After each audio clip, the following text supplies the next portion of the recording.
Hello everyone, welcome to the commerce achiever platform.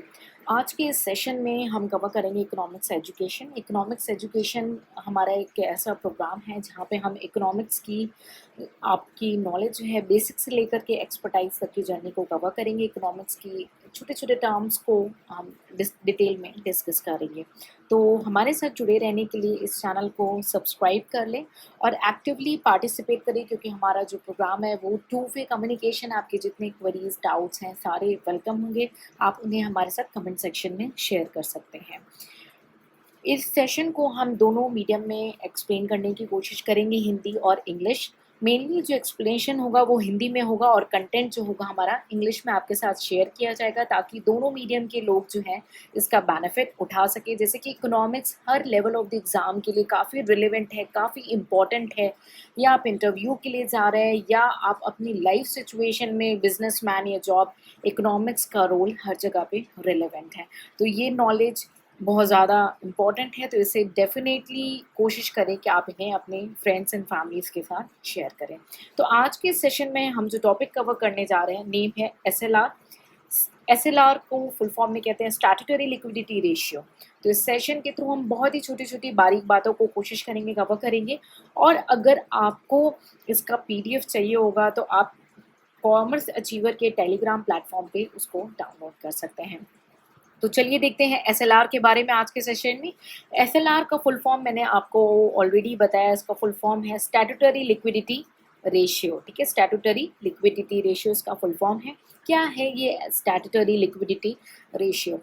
ये एक ratio है जो कि आपने बैंकिंग टर्मिनोलॉजी में कई बार सुना होगा। ये एक ऐसा टर्म है जो रिजर्व बैंक ऑफ इंडिया, यानी हमारी जो सेंट्रल बैंक है इंडिया की, वो अदर बैंक्स को बोलती है कि ये जो एसएलआर है ये आपको मेंटेन करना है। अभी हम इसको और डिटेल में समझेंगे कि ये रेट कौन फिक्स करता है। ये एक रेट है जो कि फिक्स करता है आरबीआई, हमारा रिजर्व बैंक ऑफ इंडिया यानी सेंट्रल बैंक ऑफ इंडिया, और ये गिवन दिया रहता है in the form of percentage. यानी कि ये एक अमाउंट है, एक परसेंटेज ऑफ अमाउंट है जो कि आरबीआई आदेश करता है बाकी बैंकों को मेंटेन करने के लिए। कैसे मेंटेन करना है, क्या चीज़ है, उसको समझते हैं। तो ये एक मिनिमम परसेंटेज है। मिनिमम परसेंटेज यानी कम से कम का एक परसेंटेज है किसका? डिपॉजिट्स का।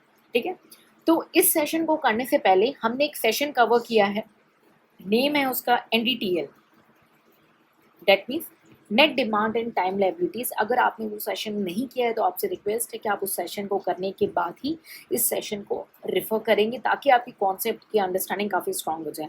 तो मिनिमम परसेंटेज ऑफ डिपॉजिट जो है कमर्शियल बैंक्स को जो है मेंटेन करनी पड़ती है। कहाँ पे मेंटेन करेंगे? ये बैंक जो है अपने पास मेंटेन करती है, अपने पास ही ऐसे अमाउंट को रखती है। ठीक है, किस फॉर्म में रखती है?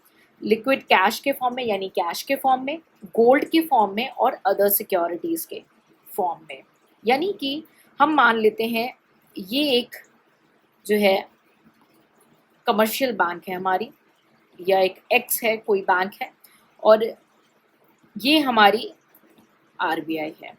ठीक है, तो आरबीआई ने हमारी कमर्शियल बैंक है या कोई भी बैंक है उसको आदेश दिया कि तुम्हें एसएलआर मेंटेन करना है। ये एसएलआर जो रेट है वो फिक्स कौन करता है? वो आरबीआई फिक्स करती है। आरबीआई ने बोला कि एक्स बैंक तुम्हें एसएलआर मेंटेन करना है, तो एक्स बैंक क्या करेगी? अपने जो net demand and time liabilities है उसमें से एसएलआर का जो भी परसेंटेज होगा उसको निकालेगी और उसे अपने सेल्फ के पास उसे अलग करके रखेगी। क्यों रखेगी? ये एक तरीके का रिजर्व है, ताकि कभी भी कोई आपत्ति आए बैंक को तो बैंक इस रिजर्व को, इस जो अमाउंट को अलग किया है उसे यूज कर सके। ठीक है, किस फॉर्म में रख सकती है? हमने देखा ये कैश के फॉर्म में रख सकती है, ये गोल्ड के फॉर्म में, और अदर सिक्योरिटीज में हमारी जो रिजर्व बैंक की अप्रूव्ड सिक्योरिटीज आती हैं, वो चाहे गवर्नमेंट की सिक्योरिटीज हो या कोई अदर सिक्योरिटीज़ हो, बट ये आरबीआई अप्रूव्ड सिक्योरिटीज़ होती हैं। ठीक है, तो किन किन फॉर्म में रख सकते हैं? कैश के फॉर्म में, गोल्ड के फॉर्म में, और अदर फॉर्म में जो है अदर बैंक्स को रखना पड़ता है। तो ये जो एसएलआर है इसको हम मॉनेटरी पॉलिसी इंस्ट्रूमेंट बोलते हैं। मॉनेटरी पॉलिसी इंस्ट्रूमेंट यानी कि ये जो इंस्ट्रूमेंट है ना, इकोनॉमी में जो हमारा कितना मनी रहना चाहिए, कितना मनी रहना सप्लाई रहनी चाहिए, उसको मेंटेन करने के लिए रखा जाता है। इसलिए इसे बोलते हैं मॉनेटरी पॉलिसी इंस्ट्रूमेंट। क्या बोलते हैं? Monetary policy instrument. यानी कि जो भी अनएक्सपेक्टेड कोई सिचुएशन आती है या मनी का फ्लो कैसे रखना है इकोनॉमी में, क्रेडिट की ग्रोथ कैसे रखनी है इकोनॉमी में, उसमें मदद करता है हमारा ये एसएलआर। ये इंक्रीज या डिक्रीज करने के लिए होता है मनी सप्लाई इकोनॉमी में। कैसे होगा इसको भी हम कुछ समय में डिस्कस करेंगे डिटेल में, ठीक है। ये एक तरीके का क्वांटिटेटिव टूल है। क्यों क्वांटिटेटिव टूल है? क्योंकि ये परसेंटेज में और आप अमाउंट में इस अमाउंट को अलग रखेंगे। दूसरा ये जनरल टूल है। जनरल टूल का मतलब है कि ये हर इंडस्ट्री पे एप्लीकेबल है, किसी भी इंडस्ट्री को अलग नहीं किया गया। और थर्ड ये एक इनडायरेक्ट टूल है। इसे इनडायरेक्ट टूल इसलिए बोला गया क्योंकि ये डायरेक्ट इकोनॉमी को फ़र्क नहीं करता है, मतलब एक किसी इंडस्ट्री या फर्म या रिटेल इन्वेस्टर्स को, ये इनडायरेक्ट वे में जो है इम्पैक्ट करता है किसी भी इंडस्ट्री को, ठीक है। तो ये जो अमाउंट है वो आरबीआई अपने पास नहीं रखने को बोलती है, ये बैंक को बोलती है कि आप अपने पास रखो। तो ये बार बार मैंने बोला कि बैंक अपने पास एनडीटीएल का, अपने डिपॉजिट्स का कुछ अमाउंट जो अलग करती है, चाहे वो कैश में रख सकती है, चाहे वो गोल्ड में रख सकती है या अदर सिक्योरिटी के फॉर्म में रख सकती है, ठीक है। तो हमने आपको एक सजेशन दिया सेशन में कि आप एनडीटीएल के सेशन को कवर करेंगे, उसके बाद इस सेशन को देखेंगे, ठीक है। तो ये इतनी सी बातें हमने एक फैक्ट समझा कि ये हमारा एसएलआर क्या है, तो ये किन बैंक के ऊपर एप्लीकेबल है और क्या फैक्ट्स हैं उनको भी हम डिटेल में डिस्कस करते हैं। तो एनडीटीएल जो है, सॉरी एसएलआर जो है हमारे जो है जनरली ऑल बैंक्स के ऊपर एप्लीकेबल है, एक्सेप्ट कौन सा? रूरल लेवल पे हमारा जो है जो कोऑपरेटिव बैंक है, ठीक है, एग्रीकल्चर का, उसके ऊपर एप्लीकेबल नहीं है। एक्सेप्ट रूरल लेवल पे आपका जो cooperative agriculture cooperative society bank है, यानी कि ये किसके किसके ऊपर एप्लीकेबल है? हर तरीके की कमर्शियल बैंक के ऊपर एप्लीकेबल है, ठीक है। अर्बन कोऑपरेटिव बैंक के ऊपर एप्लीकेबल है, प्लस रूरल जो आपके कोऑपरेटिव बैंक है, एक्सेप्ट आपकी ये पीएसीएस वाली, प्लस आपका NBFCs, non banking financing companies के ऊपर जो है, जो डिपॉजिट टेकिंग कंपनीज हैं उनके ऊपर जो है ये एप्लीकेबल होता है, ठीक है। तो ये हमने समझा कि एसएलआर है क्या, हमने एक बेसिक उसका मीनिंग समझा कि जो बैंक्स हैं आरबीआई उनको आदेश देते हैं। ये रेट कौन फिक्स करता है? आरबीआई फिक्स करता है। और ये नॉर्मल बैंकों को आदेश देता है कि इतना percentage of the net demand and time liability आपको जो है लिक्विड फॉर्म में रखना है। अगर इसे नहीं रखा तो पेनल्टी लगती है। कब तक रखना है? फोर्टनाइट तक, यानी फ्राइडे तक आपको जो है रखना पड़ता है इसे आपको, यानी जो आपकी बैंक है, यानी जो आप बैंकिंग सिस्टम है उनको फोर्टनाइट तक रखना पड़ता है। और अगर इसे नहीं रखा फोर्टनाइट तक तो पेनल्टी इनकर करनी पड़ती है, एक पेनल्टी लग जाती है बैंक्स के ऊपर, ठीक है। क्या इसमें कोई प्रॉफिट होता है? अलग से रखने पे नुकसान ही है? नहीं, इस पे प्रॉफिट होता है। सीआरआर में प्रॉफिट नहीं है, बट यहाँ पे कुछ पोर्शन ऑफ प्रॉफिट इनकर होता है इन फॉर्म ऑफ इंटरेस्ट। जो बैंक्स हैं इस पे प्रॉफिट इनकर करती हैं, ठीक है। तो एक अमाउंट है जिसपे जो है बैंक्स हैं प्रॉफिट इनकर करती हैं, ठीक है। तो हमने ये समझा कि ये है क्या, एसएलआर है क्या, प्लस कौन ये रेट देता है, इसमें बैंकों को करना क्या पड़ता है, कौन सी बैंक के ऊपर एप्लीकेबल है ये, ठीक है, और किसके पास रखना पड़ेगा, और भी ऐसी छोटी बातें हमने इसे समझ लिया। अब हम इसे ये देखेंगे कि ये मनी सप्लाई में कैसे मदद करता है किसी भी सिस्टम में।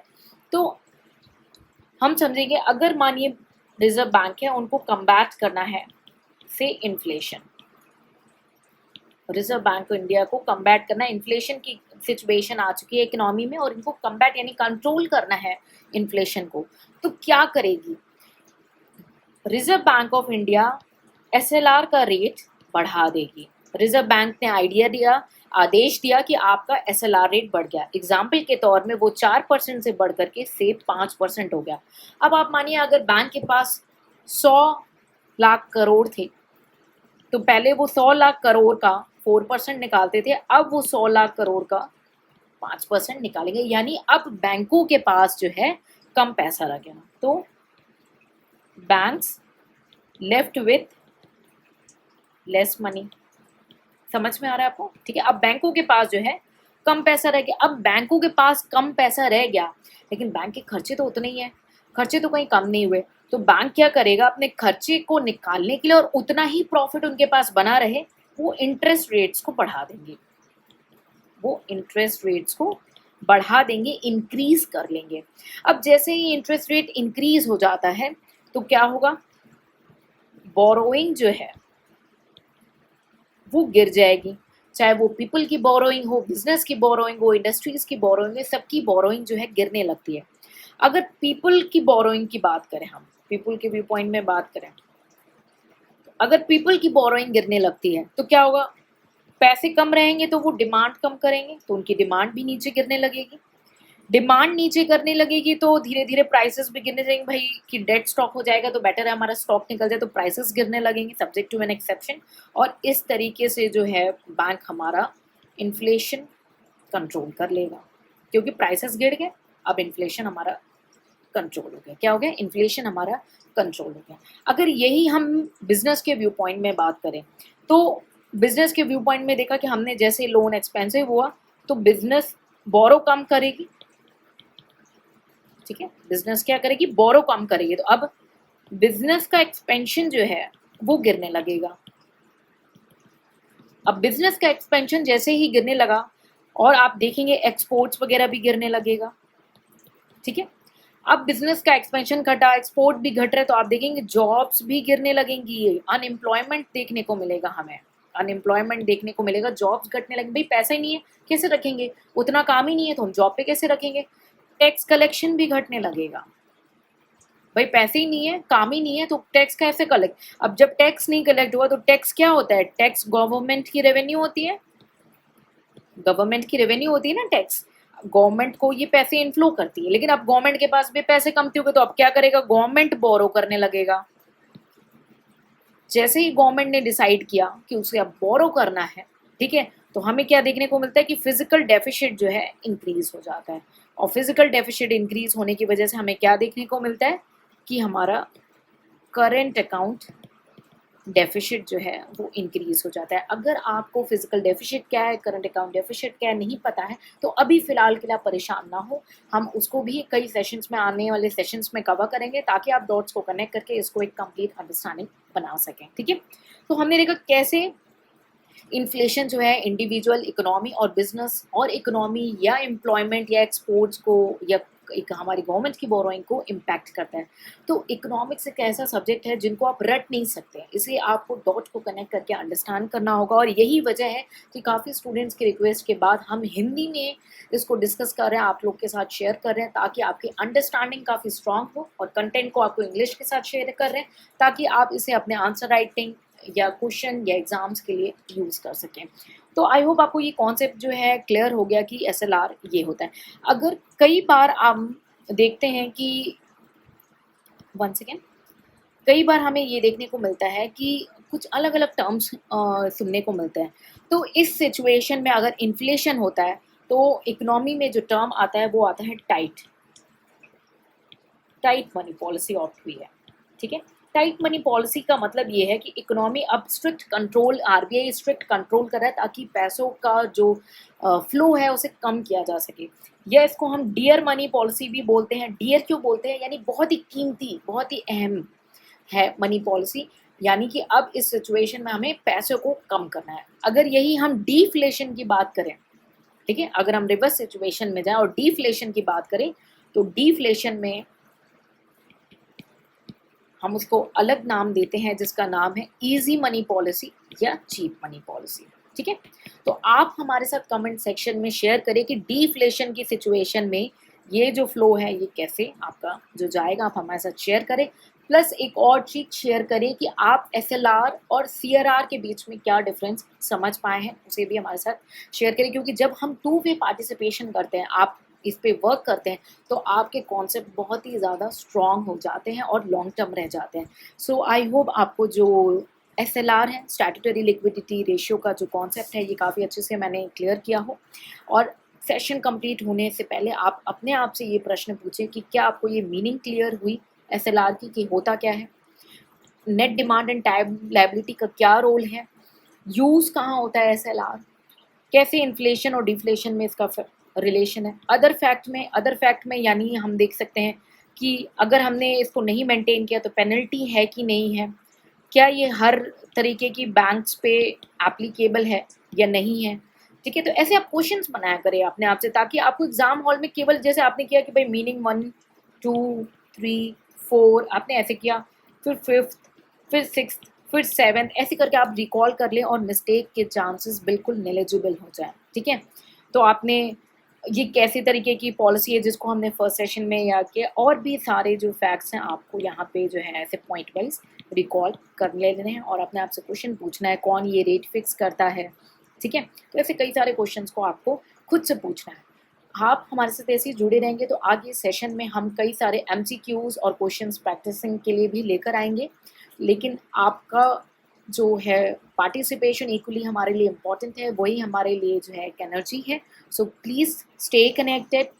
और इकोनॉमिक्स की जो नॉलेज है इकोनॉमी में हर सिटीज़न को होनी चाहिए, चाहे वो आप यंगस्टर्स जो एग्ज़ाम्स के लिए प्रिपेयर कर रहे हैं या जो बिजनेसमैन है जो जॉब ओरिएंटेड है, they also should know about the SLR और इकोनॉमिक्स की आपकी बेसिक नॉलेजेस। तो अगर आपको इस सेशन से हेल्प मिली है तो प्लीज़ इस चैनल को सब्सक्राइब कर लें और अपने फ्रेंड्स एंड फैमिली मेम्बर्स के साथ शेयर करें और एक्टिव पार्टिसिपेशन करें instead of involving in non productive discussion. एक अनप्रोडक्टिव डिस्कशन से अच्छा है कि आप ऐसे सेशन को शेयर किया करें और एक दूसरे से चैलेंजेस में डिस्कस करें कि तुमने क्या क्या फैक्ट समझे या इसका क्या मतलब है, और यू कैन जस्ट आप अपने हंसते खेलते आप इस कॉन्सेप्ट पे कमाल कर सकते हैं। अगर आपको इसका PDF चाहिए तो आप टेलीग्राम चैनल पे कॉमर्स अचीवर के जा करके इसे डाउनलोड कर सकते हैं। ठीक है, और इसको एज अ रिविजनरी नोट जो है अपने पास बना करके रख सकते हैं। ठीक है, तो आई होप आपको जो कॉन्सेप्ट है SLR यानी स्टैट्यूटरी लिक्विडिटी रेशियो का क्लियर हो चुका। एक और बात लास्ट में जाते जाते रिक्वेस्ट करना चाहूँगी कि NDTL, इन्फ्लेशन एंड डिफ्लेशन, ये आप प्रीवियस सेशन से ज़रूर कवर करेंगे। ठीक है, और इसके साथ यहाँ पे डॉट्स को कनेक्ट कर लेंगे। ठीक है, सो आई होप आपको जो SLR का कॉन्सेप्ट है वो क्लियर हो चुका है। कोई भी डाउट्स कोई क्वेरीज हैं तो कमेंट सेक्शन में आप पार्टिसिपेट कर सकते हैं, और CRR और SLR का कंपैरेटिव प्लस SLR का डिफ्लेशन में क्या सिचुएशन है उसको हमारे साथ ज़रूर से ज़रूर शेयर करें कमेंट सेक्शन में, एक्टिव पार्टिसिपेट करें। आप देखेंगे कि आपकी जो लर्निंग है वो काफ़ी लॉन्ग टर्म रहेगी और काफ़ी बेनिफिशियल रहेगी। और इस सेशन को रिवाइज करें विद इन 24 आवर्स में फॉर लॉन्ग टर्म रिटेंशन, अच्छे रिटेंशन के लिए।